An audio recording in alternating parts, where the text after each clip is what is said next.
মামা 1 কেজি মালটার দাম কত? 150। কম হবে না? কম নাই মামা।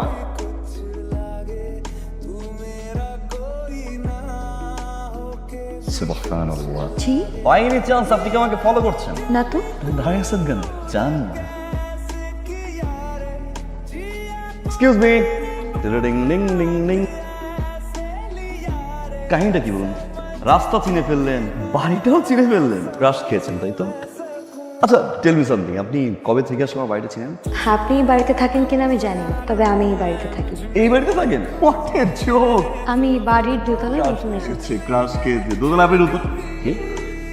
দোতলা নতুন ভাড়াটিয়া? নতুন ভাড়াটে। আপনার না? থ্যাঙ্কস। জি বাই দ্য ওয়ে আমি স্যাম, এই বাড়ির বাড়িওয়ালার ছেলে। আপনি? আমি ইশরাত, অফিসিয়ালি আপনাদের নতুন ভাড়াটে। এই দেখো কি কিরে মামা কি হয়েছে? কি রে কি হয়েছে তোর? জিনে মেনে ধরছো নাকি? আপনি ওদেরকে ভালো এনজয় করছেন, মানে অন্যান্য ভাড়াটিয়ারা অ্যাটলিস্ট 2 থেকে 3 বার কমপ্লেন দিত দিনে। বাবা মা আসলে অনেক সহজ সরল নয়, অকারণে টাইমসতে লাগতে চাই। আপনি পেয়েছেন নাকি? আচ্ছা আপনার কোনো কাজ নেই? সারাক্ষণ শুধু ছাদে না হয় নিচে না হলে বাসায় থাকে। চাকরি করতে ভালো লাগে না, ব্যবসা করি। কিসের ব্যবসা শুনি? বাবার টাকা লোনের ব্যবসা। বৃষ্টি ভালো লাগে আপনার? আগে ভালো লাগতো না, এখন ভালো লাগে। আপনি ভিজবেন? যান ভিজুন। এটা কিন্তু জোস আসতো, ভালো এই জোস।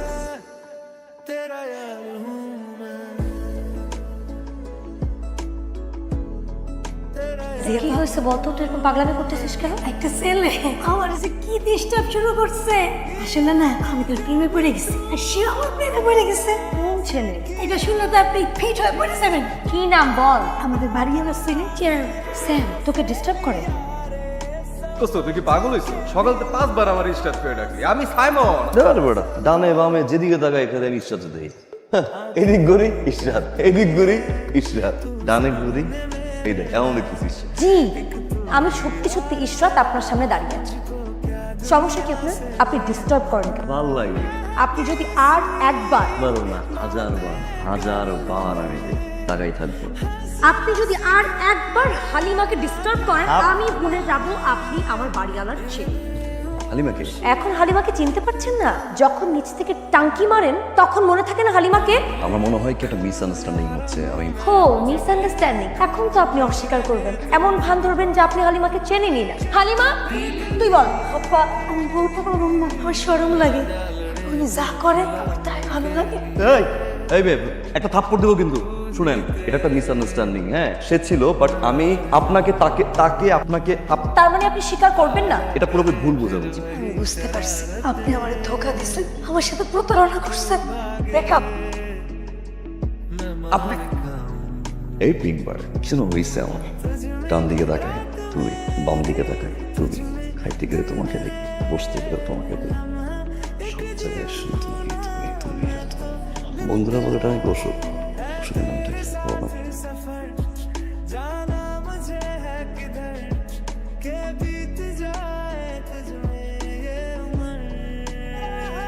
ইয়ে আপা ভাই একটা কথা বলতে এসেছিলাম। আপনাদের মেয়ের জন্য একটা বিয়ের প্রস্তাব নিয়ে এসেছিলাম। এই চলে এসছে। তোমার সঙ্গে স্যামের দেখা সাক্ষাৎ হয়েছে তাই না? কথাবার্তা হয়েছে। স্যাম ভীষণ পছন্দ করেছে ওকে, আর আমরাও পছন্দ করেছি। আপা আপনারা যেহেতু বিয়ের প্রস্তাব নিয়ে এসেছেন তখন আপনাদের জানানো উচিত ও আসলে আমাদের মেয়ে না, আমার ছেলের বউ। 2 বছর আগে আমরা ওকে বৌমা করে আমাদের সংসারে নিয়ে এসেছিলাম। 1 বছর আগে আমার ছেলেটা হার্ট অ্যাটাকে মারা যায়। ও আমাদের কাছে আমাদের মেয়ের মতোই রয়ে গেছে। তবু আমরা চাই ও যেন আবার নতুন করে জীবনটা শুরু করে।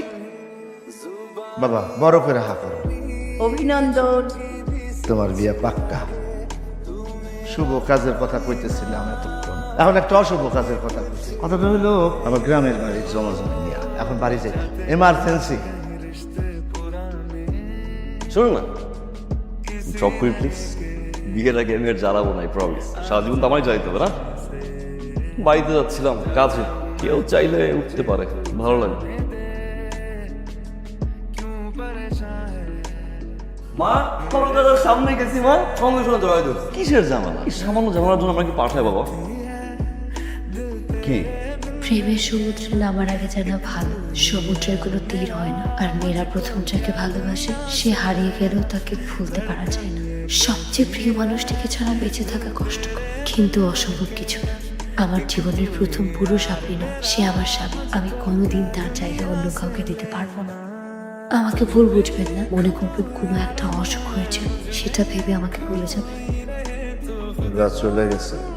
কোথায় গেছে বাবা? জানি না বাবা, আমাকে যাওয়ানি কেন? ইশরাত এসে বলল যে তোকে বিয়ে করতে পারবে না। আমি অনেক রিকোয়েস্ট করলাম, তারপরও এই চিঠিটা দিয়ে বলল তোকে দিতে। বাবারে, ওরে খুঁজে কোনো লাভ নেই। যে থাকতে চায় না তারে ধরে রাখা যায় না।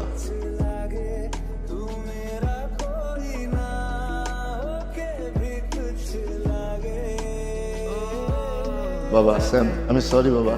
আমি আর তোর মা যখন জানতে পারলাম ইশরাতের আগে বিয়ে হয়েছিল, তখন এই বিষয়টা আমরা মানতে পারি না। সেই জন্য তোর গ্রামে পাঠিয়ে দিয়েছিলাম, আর ওদেরকে বলছিলাম রাত্রির ভিতরে বাড়ি ছেড়ে দিতে।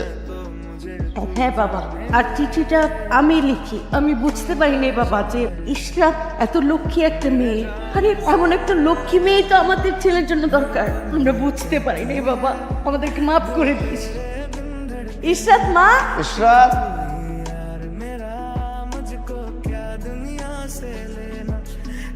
না বলে চলে গেছে। সহজে তো মাফ করবো।